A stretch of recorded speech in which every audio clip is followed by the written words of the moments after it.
Rit Mais Notícias. O Erion do Cajuru está dizendo aqui que essa notícia do Zé Dirceu me lembrou a cena do Tropa de Elite 2. É muito parecida aquela cena do Tropa de Elite em que eles estão numa comunidade do Rio de Janeiro, em que chega lá toda aquela banda corrupta da polícia, e aí tem um pagode, o sujeito dá tiro pra cima, abraça o deputado, chega o governador. Lembra dessa cena? Exatamente. É aquilo ali. Aliás, o personagem do Tropa de Elite 2, o governador, é o Cabral. Até meio parecido com o Cabral, né? Fisicamente, né? Fisicamente. O ator. É o Cabral.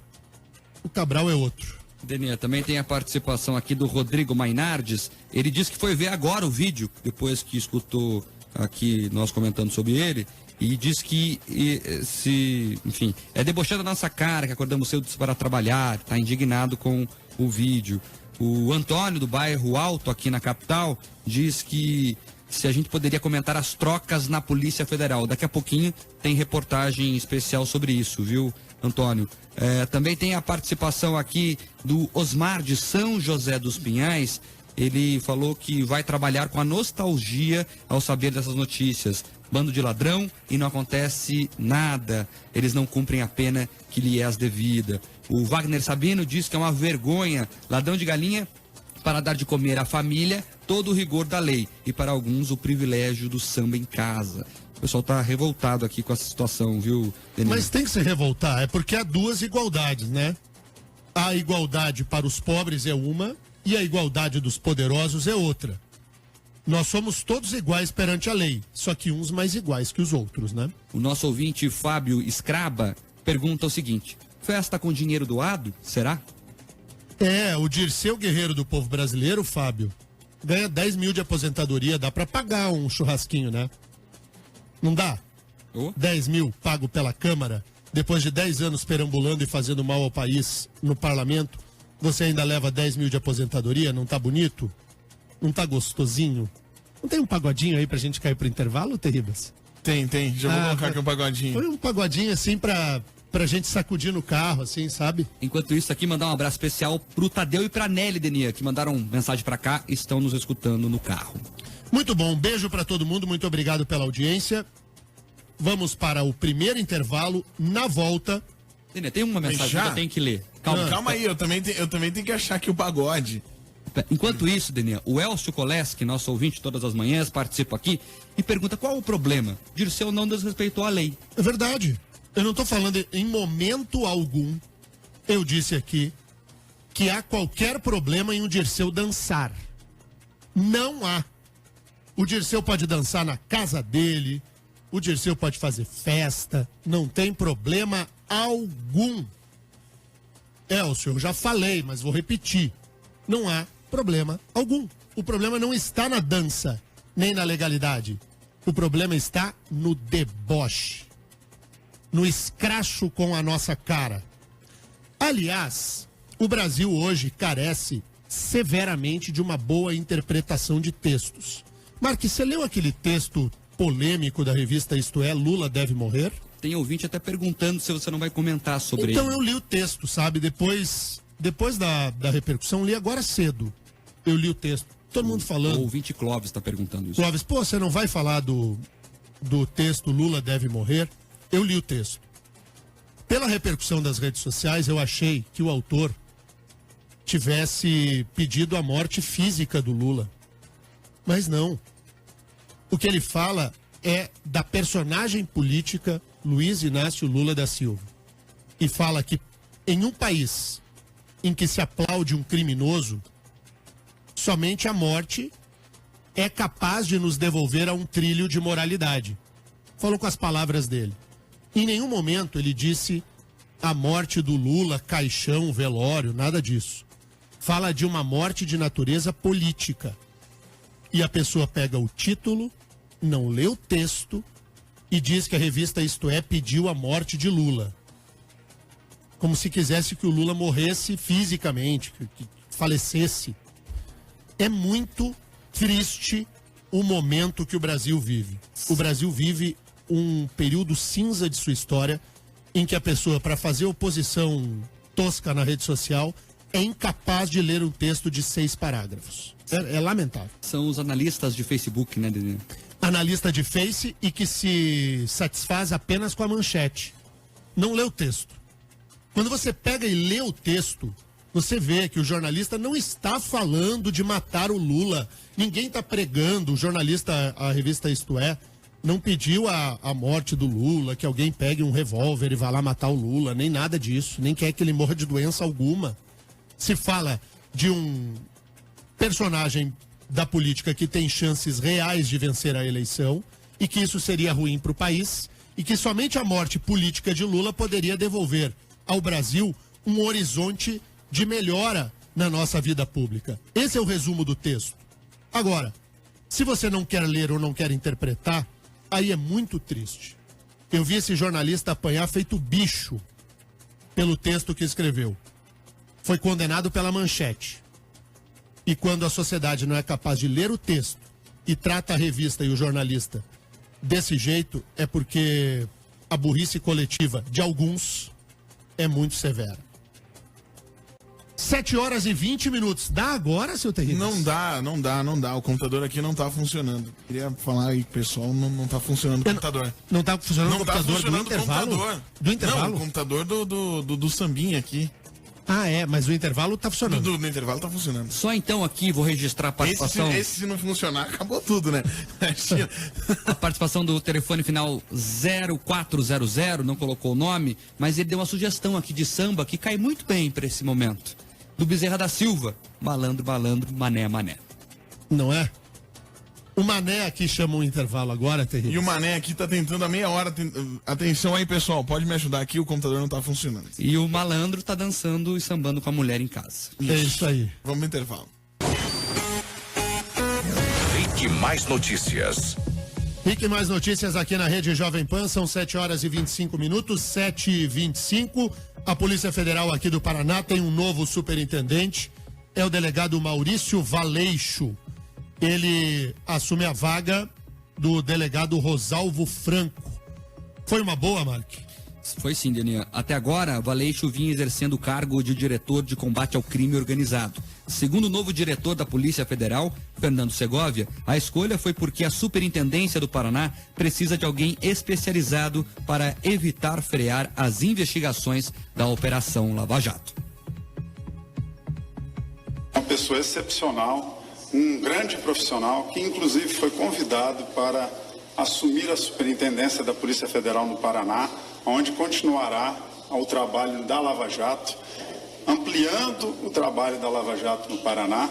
Então a gente sabe que está em ótimas mãos a Lava Jato no Paraná, como também o combate ao crime organizado no país.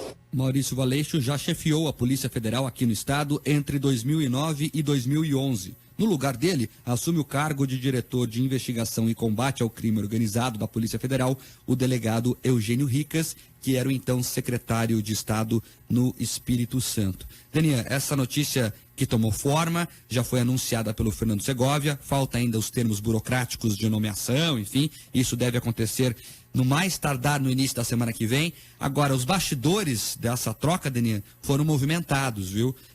Teve uma espécie de disputa branca dentro da PF. Outros nomes aí disputando a vaga, e a equipe da Força Tarefa, principalmente, ficou até preocupada por um momento sobre, não que a investigação fosse parar. Hoje ninguém freia a Lava Jato, impossível. A Lava Jato está prendendo presidente da Assembleia Estadual. Esse patrimônio que a Lava Jato conquistou, é difícil alguém barrar essa credibilidade. Agora sim, pode atrapalhar, né, Daniel? Pode. O superintendente, ele é gestor de verba, ele é gestor de pessoal, ele pode transferir pessoas, enfim. Então, podia ser alguém que tivesse algum tipo de impedimento, causasse algum tipo de constrangimento à investigação da Lava Jato. Mas E não... mais do que isso, a carne fraca, que está a todo vapor. A gente pensa nas investigações da Polícia Federal do Paraná. Claro que a Lava Jato é a maior e mais importante delas, mas nós temos outras relevantíssimas, a começar pela carne fraca. Uma mudança no superintendente do Paraná por alguém que não seja comprometido com o combate ao crime organizado poderia atingir em cheio o trabalho que hoje é desempenhado pelos delegados aqui da PF. Exatamente, Deninha. Eu estou para dizer para você o seguinte, nesse momento a carne fraca é mais importante que a Lava Jato. A Lava Jato tem a importância histórica do que produziu e do que ainda vem produzindo. A Lava Jato pode prender o Lula, é muito importante. Agora, no momento, para a PF, a força está sendo concentrada na carne fraca, tem muita revelação que tem por aí. Mas só para terminar, então, esse bastidor, os delegados respiraram aliviados com o nome do Valeixo, que é um homem íntegro, correto e que vem aí para contribuir ainda mais com as investigações de combate à corrupção que são desenvolvidas aqui no estado. Só para eu contar pro ouvinte, vou pedir pro Mark me ajudar, porque o Mark está fisicamente quase todos os dias lá pela Polícia Federal, pela Justiça e pelo Ministério Público, mas entre os nomes dessa disputa interna, havia tem um, eu não vou declinar o nome aqui, porque é carente de uma informação mais apurada, mas há um delegado que atuou fortemente nos bastidores, justamente em que a sua bandeira diante lá do comando da Polícia Federal em Brasília era: eu vou entrar para enquadrar a Polícia Federal. Exatamente, Deninha. Era esse o objetivo. Exatamente. E esse delegado, esse que articulou, seria um delegado paranaense, amigo da força política no Paraná, tanto de PSDB, quanto de PT, de PMDB, de todo mundo. Atuou lá na fronteira por um tempo. Agora, quem lembra da história da Lava Jato, o ouvinte vai recordar rapidamente que o Marcelo Odebrecht lá atrás atuou fortemente, antes dele fazer a delação, para barrar a investigação. E ele chamava, tem um e-mail famoso do Marcelo Odebrecht, uma anotação na verdade, que ele coloca trabalhar dissidentes da PF. Segundo o Marcelo Odebrecht, segundo a apuração, esse nome aí poderia estar ligado a esses dissidentes que ajudariam aí a tentar atrapalhar as investigações, enfim, mas tudo certo, tudo resolvido. Quem vem para cá é o Maurício Valeixo. Muito bom. Barramos a banda podre da PF no comando da Superintendência do Paraná. Olha aqui. Só antes de terminar isso aqui, tem um ouvinte lembrando aqui, 6633 do final, não colocou o nome. Lembrando, a PF não é composta só por delegados. E é importante, a gente sempre falar isso aqui. Quem faz o trabalho pesado, inclusive, junto com os delegados, são os agentes. Eles que fazem cruzamento de dados, que acham conta secreta, que ficam lá horas escutando escutas telefônicas. Aliás, esse trabalho, a escuta telefônica, é um trabalho braçal e chato. Você imagina colocar um fone no ouvido e ficar 6, 7 horas tentando achar ali os 15 segundos que vão fechar toda a investigação no meio de 6, 7 horas de investigação. Então aqui sempre um alerta especial a todos os louros, a toda a equipe da PF, inclusive os agentes aí que trabalham diretamente na operação. O terceiro andar lá da PF, do lado esquerdo, onde fica toda essa questão da carne fraca e da Lava Jato, merece todos os louros possíveis. 7h31. Vamos mudar de assunto. Vamos falar da ministra Luiz Linda. Lembra dela? A ministra Luiz Linda é aquela que disse que o trabalho dela era quase escravo, porque ela ganhava 30 e poucos mil reais e ela queria dobrar os vencimentos, queria acumular a aposentadoria como desembargadora somada ao salário de ministra. E aí ela não levou. Daí, desde então, essa ministra Luiz Linda tem ocupado as páginas dos jornais. E tem mais uma dela, né, Mark? Ontem, Deninha, ela disse que é preta, pobre e da periferia. A declaração foi feita em um discurso ao lado do presidente Michel Temer, na cerimônia de lançamento do Programa Emergencial de Ações Sociais para o Estado do Rio de Janeiro. No início desse mês, como você já lembrou, a ministra Luiz Linda comparou o recebimento do salário dela, de cerca de 33 mil reais, ao trabalho escravo. Ela, que também é desembargadora aposentada, redigiu um pedido para poder acumular o salário de aposentada com o de ministra, que no total chegaria a R$ 61.400. Então quer dizer que ela é preta, pobre e da periferia. Pobre. Com 33 na conta. Pobre. O uso das palavras é algo muito sério. Quando você utiliza da palavra, você tem responsabilidade por aquilo que você diz. E a ministra não cansa de fazer papel de boba e de mais uma vez dançar na cara do povo brasileiro.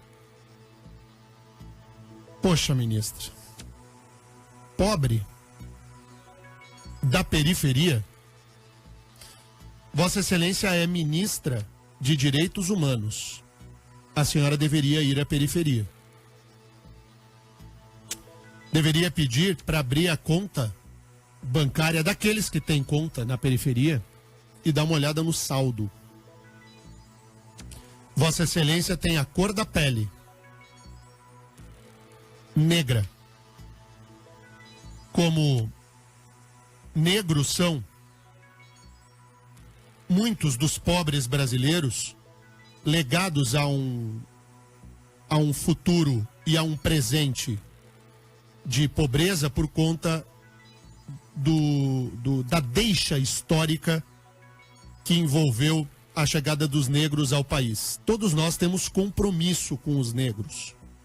Nós, brasileiros, nós temos compromisso, sim, de inclusão, de atendimento aos direitos sociais, aos direitos fundamentais de liberdade, de todos, brancos, negros, mas dos negros em especial. Uma negra no comando da pasta de direitos humanos seria um emblema. Uma negra que estudou e alcançou a magistratura, um baita de um exemplo de mostrar de que você pode vencer na vida pelo caminho da honestidade, pelo caminho do estudo formal. A senhora ministra Luiz Linda, Vossa Excelência tinha tudo para ser o exemplo a uma sociedade que está atrás do muro do mimimi e do politicamente correto. A senhora estudou e cresceu. Mas aí, depois que as burras se encheram de dinheiro, Vossa Excelência nos trata como burros. A senhora é preta, sim, mas não é pobre. E também não é da periferia. Se já foi, deixou de ser pelo caminho do estudo. E deveria aproveitar que os holofotes estão voltados à senhora para dar um discurso diferente deste ridículo que a senhora proferiu. Pobre Brasil. Enquanto um ex-ministro dança, essa debocha. E assim nós vamos. É brabo. Eu tô convencido, Terribas, convencido de que a gente injeta um pouco de ódio nas pessoas de manhã, assim, mas é o ódio do bem, né? É um ódio do bem. É um ódio do protesto, né? É o ódio do bem. É um ódio do mas, bem. por favor, né, dona Luiz Linda? Gostou, Mark, da fala dela? Ódio do bem é tipo inveja branca. Isso. Denia, na verdade, o que dizer, né? Você falou muito bem sobre a escolha das palavras dela e ela não pode dizer que errou o termo. Ela é uma jurista de alto gabarito, chegou ao topo da magistratura baiana, foi desembargadora, então ela sabe, e ela escreveu isso numa petição. Para quem é advogado sabe a importância, você não coloca qualquer palavra ali, você coloca para causar impacto mesmo, então você escolhe muito bem as palavras que você usa ali. Então ela pensa isso mesmo. Denia, essa mulher tem que pedir a conta, por favor. Não está satisfeito com o salário, ministra? Pede a conta, vai fazer outra coisa, se é aposentada, vai cuidar de ação social, vai cuidar da periferia que a senhora falou que saiu de lá, vai tentar dar oportunidade para outros jovens chegarem ao topo da magistratura também. Agora pedir 30 mil reais a mais, Denia? Aprendeu o que essa mulher? Presidente Temer que mande ela embora. O Temer, esse vampirão, Fraco. vice da Dilma, escolhido pelo Lula, isso é legado do Lula. Foi o Lula que montou a chapa. Ai, qual é o mal que o Lula fez ao país? Eu vou dar só um. E eu vou deixar a corrupção de lado, vou dar um mal que o Lula legou ao país. A chapa Dilma Temer. Uma construção lulista da montagem da chapa. A Dilma não queria o Temer. Ela fala isso. A Dilma queria um nome do PT, ela queria uma chapa puro sangue. Os petistas que estão me ouvindo sabem disso. Quem bancou o PMDB foi o Lula. Então a chapa Dilma Temer é mais uma que o Lula nos legou. É mais uma. Né? Eu senti falta do Lula na festa do Dirceu. E a Dilma também, né? Eu achei que os dois estariam lá também. Sim, que... Eu até olhei o vídeo com mais atenção. Quem sabe o Lula escapa numa caipirinha na mão, em algum canto ali, mas não tava. Agora, tava animada a festa, né, Mark? Pagodão solto, né? Não era assim aquelas... Sabe, a gente às vezes é convidado para umas festas, assim, aquelas festinhas xoxas, né? Ainda mais de político, né? É? Aí o pessoal se junta em uns grupinhos, fica cochichando ali e tal. Ali não, pagodão comendo solto. Mark, me lembrei agora. Olha.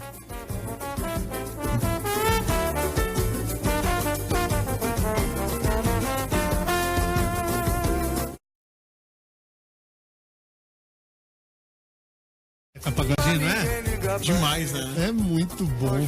Sabe qual que eu gosto do Zeca Pagodinho? Bom, Tem uma música chamada Verdade. verdade Tem aí? é demais. Verdade Tem aí, verdade? Deixa eu fechar aqui. Solta aí, Verdade. Essa Essa aí. música ó. é demais. Descobri que te amo demais. Cara,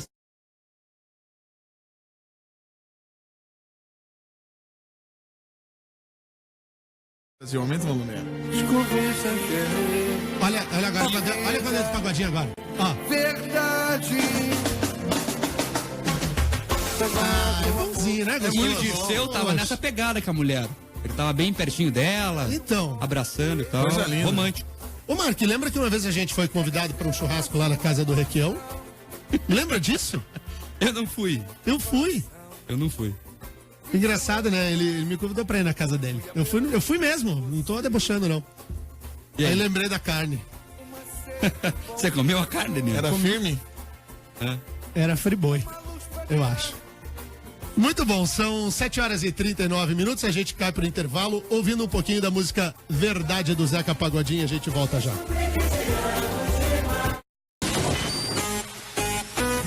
Rick Mais Notícias.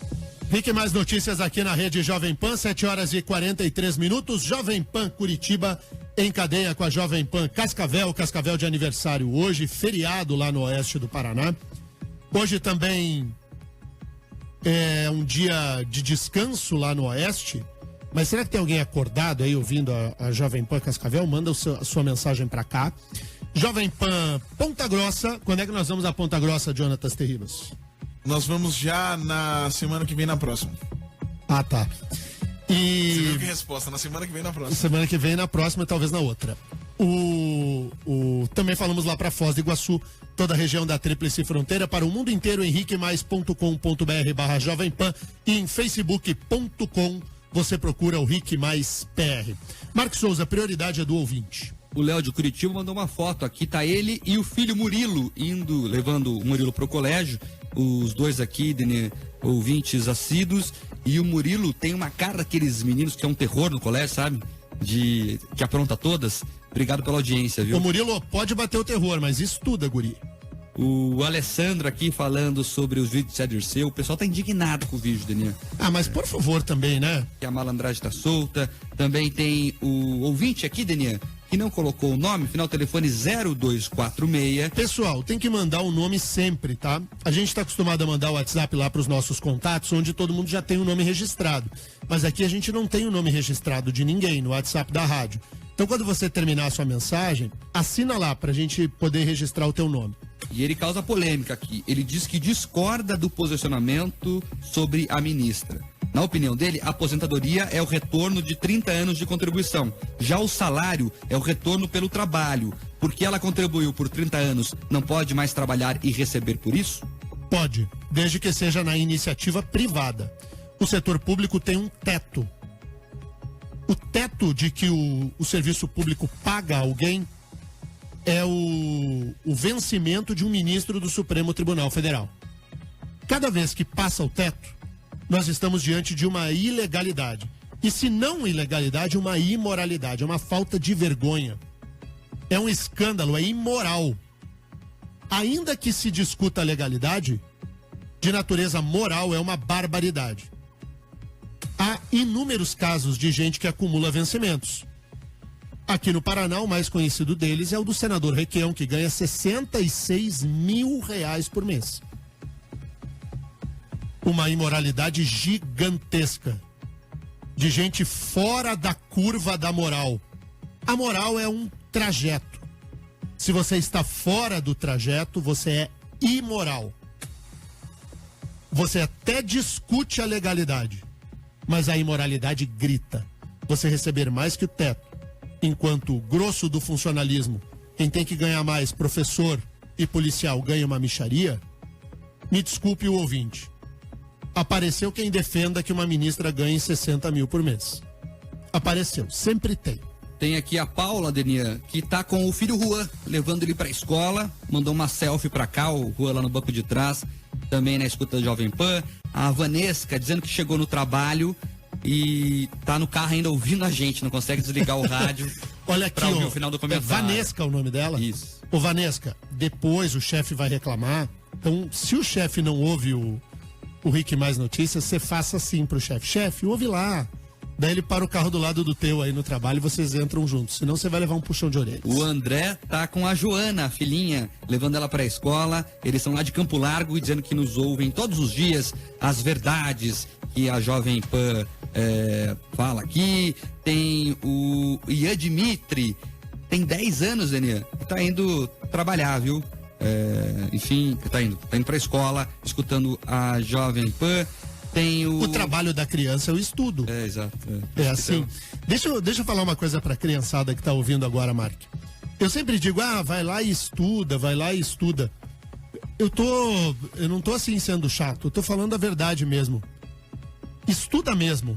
O tempo que você tá no colégio, te concentra lá. Faz a lição que o professor mandou. Lê o livro. Aprofunda o estudo por tua conta.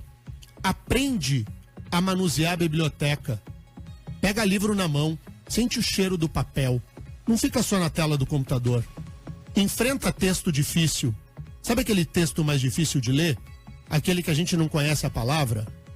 Que a gente fica sofrendo um pouco. Pois é, o Machado talvez seja o melhor dos exemplos. A gente pega um texto como o Machado de Assis, e quando é jovenzinho, a gente não consegue entender tudo que está escrito lá. Mas é assim mesmo.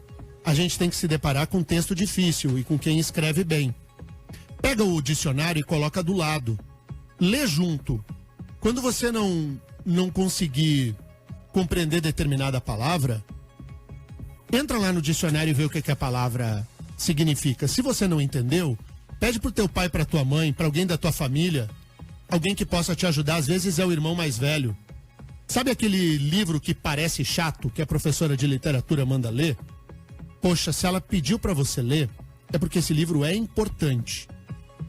Eu tive uma professora de literatura chamada Enilda Benfica, num colégio público lá em Porto Alegre. Essa mulher, ela merecia um troféu. Ela deveria ter um troféu na Rua da Praia, que é a 15 lá de Porto Alegre. Deveriam erguer uma estátua desta mulher. Essa mulher, Mark, ela tinha um carro, acho que era um Voyage daquele modelo antigo. Quadradinho. Ela fazia assim, ela entregava a chave do carro. Olha essa história, entenda que professora é essa que eu tô falando. Ela entregava a chave do carro para mim, para um outro colega, e dizia assim, vai lá buscar, Deninha. A gente abria o porta-mala, trazia 2 caixas cheias de livro. Então, digamos que fosse o Dom Casmurro, do Machado de Assis. Ela entregava o livro dela para cada aluno. Colégio de periferia, público. E dizia, vocês têm 8 dias para ler. Ao final de 8 dias, vocês devolvem esses livros. Livro dela. Você devolvia, ela fazia uma prova do livro, do Dom Casmurro. E aí ela devolvia e dizia assim, agora vocês levem esse livro lá e tragam o que tá lá. Daí a gente trazia o Ateneu, digamos, do Raul Pompeia. E davam um livro por semana. Livro dela. Dá pra entender que professora eu tive de literatura? Num colégio público? Você consegue aí do outro lado do rádio entender que os nossos heróis, eles são anônimos? No caso dela, muito presente na minha vida. Eu não sei o que se deu dessa professora, não sei se ela é viva, não sei, um dia eu que tome vergonha na cara e procure por ela e entregue para ela um presente lindo, um livro. Porque não é demais? Então quando eu falo aqui, vai lá e estuda, guri. Estuda, aproveita. Mark, o que mais? Daniel, tem só aqui para registrar aqui muitos ouvintes mandando foto agora. O Pedro levando a Maria Luísa para a escola. Também tem os ouvintes aqui de Cascavel. Você perguntou por eles. Muitos aqui registrando audiência. Vou pescar só 2 porque o tempo é curtinho. O Marcelo Dalprá, ele disse que é feriado por lá, mas para quem trabalha no comércio não tem descanso. Então ele está trabalhando e escutando a Jovem Pan.